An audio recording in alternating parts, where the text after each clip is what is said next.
Il sale non bruciava più. Era diventato l'unica verità rimasta sulla sua pelle, un unguento di agonia che sostituiva la memoria.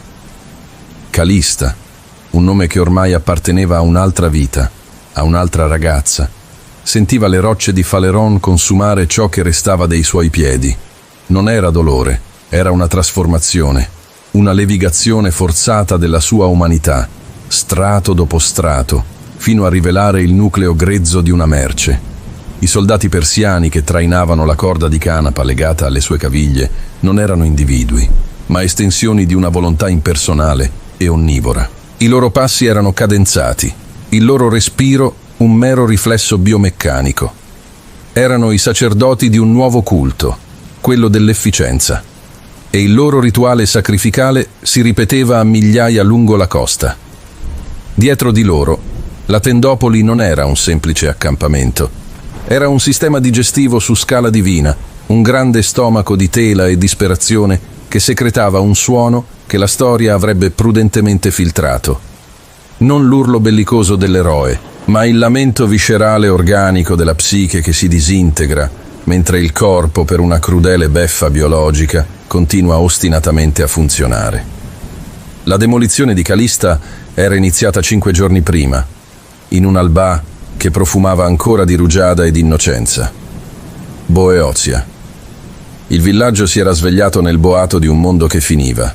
Suo padre, un uomo la cui vita era stata misurata in stagioni e raccolti, si era dissolto in 8 secondi netti.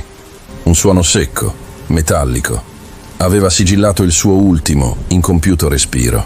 Sua madre, un archetipo del terrore con gli occhi che sembravano voler fuggire dalle orbite, era un lampo di vesti strappate verso le colline, trascinando con sé il fratellino.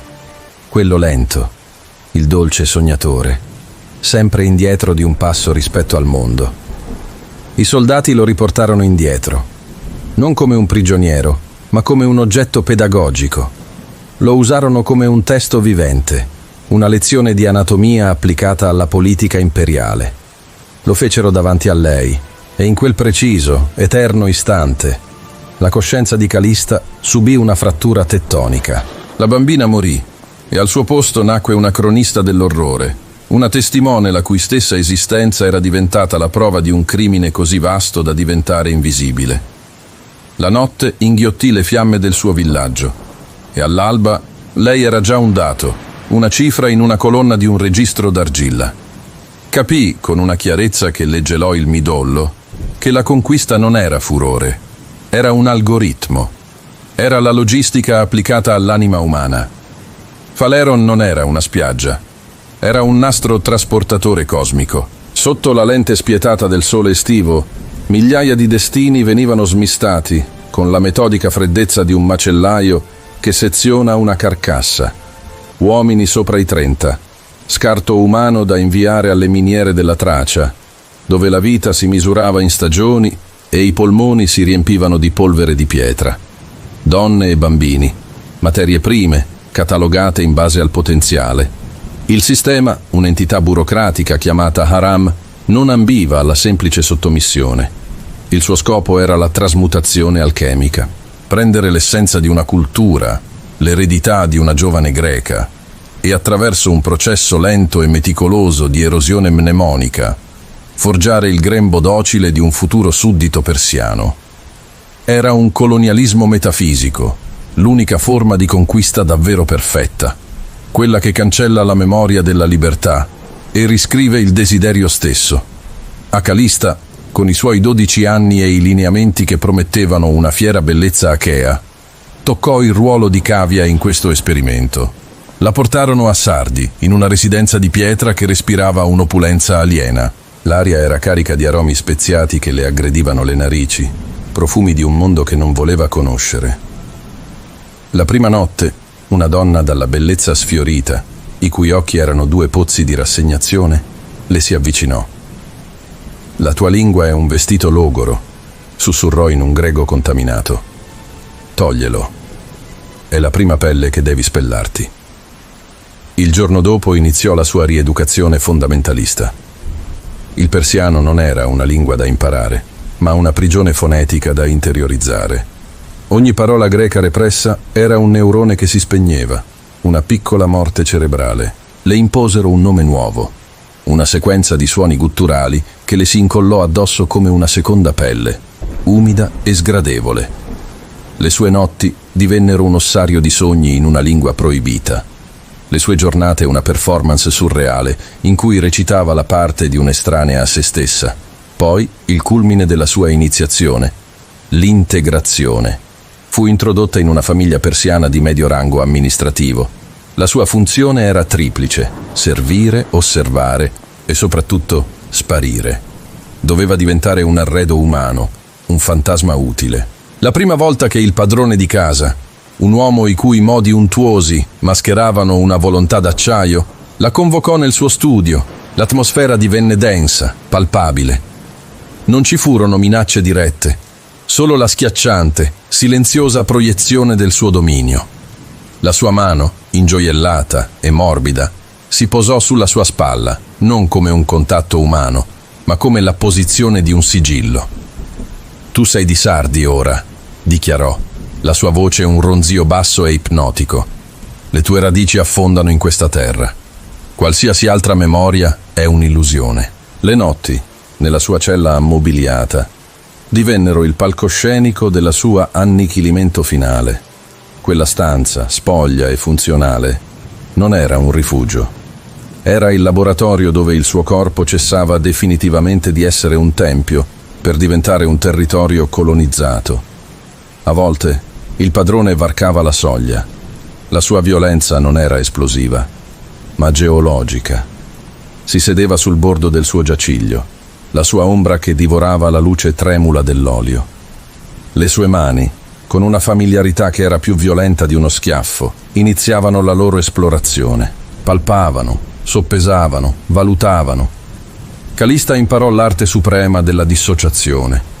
Fissava una crepa sul soffitto, contando le sue diramazioni, mentre una parte di lei, l'ultimo baluardo di Calista, si sollevava dal corpo violato e osservava dalla volta, intorpidita e lontana. Era un'anestesia dell'io. Lui a volte parlava, sussurrando storie di Ahura Mazda e delle gesta del re dei re, il suo alito caldo e speziato sul suo collo, un costante, soffocante promemoria della sua proprietà. Era una tortura resa attraverso la banalità della ripetizione, un'erosione della sua autonomia fisica e psichica progettata per insegnarle che nemmeno l'integrità del suo stesso corpo le apparteneva. Era un territorio occupato e lui ne era il governatore. 9 mesi dopo, partorì. Il dolore del travaglio fu un fuoco purificatore, un'esperienza intensamente sua, paragonata al gelido distacco che la invase quando le posarono il bambino sul petto. Cercò disperatamente nei lineamenti del neonato un'eco di Boeotia, dei suoi genitori, di se stessa. Trovò solo l'ombra del conquistatore, lo allattò e ogni poppata fu un atto di cannibalismo psicologico.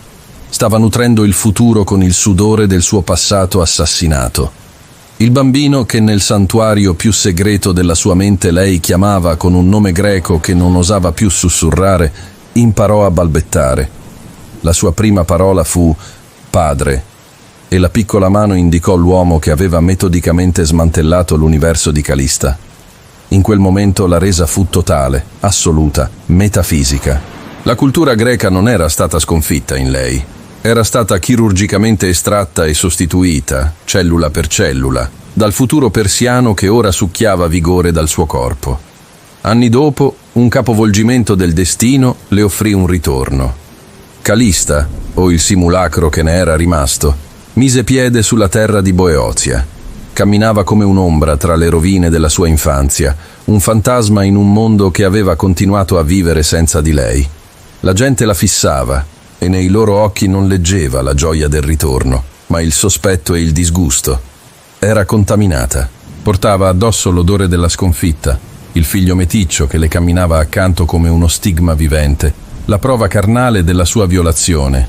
La sua famiglia, i cui volti erano ormai fantasmi sbiaditi, le chiuse la porta in faccia. In lei non videro la figlia perduta, ma il monumento alla loro umiliazione collettiva, una ferita riaperta che preferivano ignorare. La polis le negò formalmente i diritti di cittadinanza. Era tornata a casa, solo per scoprire che la casa era un concetto che era morto dentro di lei molto tempo prima. L'impero persiano non le aveva solo rubato la libertà e il corpo, le aveva derubata del suo passato e con esso di ogni possibile futuro. L'aveva cancellata 2 volte, prima dall'impero, poi dalla memoria di coloro che avrebbero dovuto accoglierla. Era il fantasma di se stessa, un reperto vivente di un genocidio culturale così perfetto da essere, agli occhi del mondo, invisibile.